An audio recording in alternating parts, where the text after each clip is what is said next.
系啊，佢全是就行啊，就行啊，不卡冰冰啊，冰扫一下就，一年就。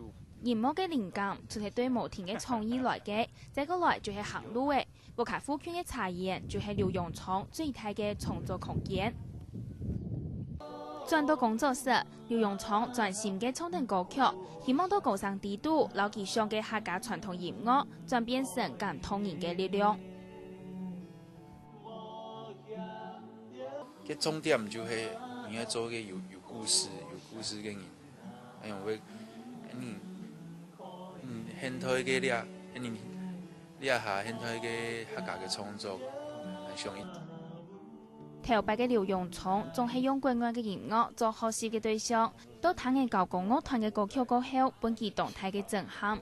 原來上行人喊唔好聽嘅客家傳統音樂文化，竟然唔到底嘅就佔依嚟假嘅習慣度。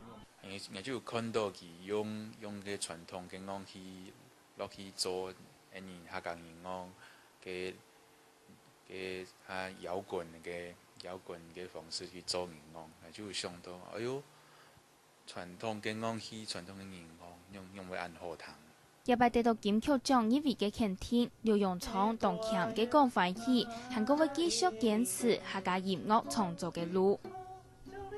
surprise！ 唔過我會繼續練唱歌啦，唱個好較準，唱到較自然嘅。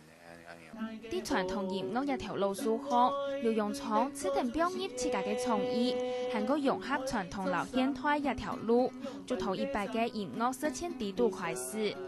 客家新聞羅安塔投言報道。